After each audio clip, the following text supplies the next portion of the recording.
আঙ্করভাট একটি হিন্দু ধর্মীয় মন্দির যা 1200 শতাব্দীতে খ্যামা সাম্রাজ্যের রাজা দ্বিতীয় সূর্যবর্মন দ্বারা নির্মিত।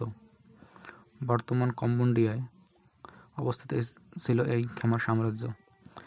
প্রায় 162 হেক্টর বা 402 একর জমির উপর নির্মিত এই মন্দিরটি বিষ্ণুদেবকে উৎসর্গ করতে মূলত এই মন্দিরটি নির্মাণ করা হয়েছিল।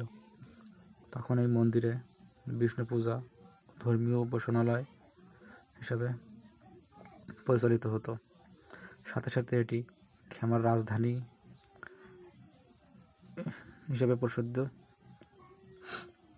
তখনকার সময় এটি একটি গুরুত্বপূর্ণ ধর্মীয় স্থান হিসাবে তখনকার রাজা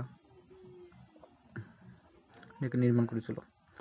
বর্তমান মন্দিরটি কম্বোডিয়া দেশের সিয়েম রিপ শহর থেকে 5 কিমি উত্তরে এবং বাওয়ান শহরের দক্ষিণে অবস্থিত।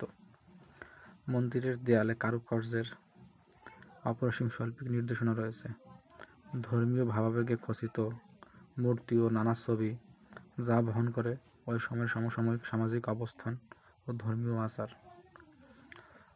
পরবর্তীতে 1400 বা 1500 শতাব্দীতে বৌদ্ধদের উপাসনালয়ে পরিণত হলেও বর্তমানে হিন্দু ও বৌদ্ধ দুই ধর্মের মানুষই এখানে উপাসনা করে। বর্তমানে মন্দির চত্বরটি কম্বোডিয়ার জাতীয় প্রতীক ও পবিত্র স্থান হিসেবে সুপরিচিত এবং রাষ্ট্রীয়ভাবে এটিকে মর্যাদা দেওয়া হয়।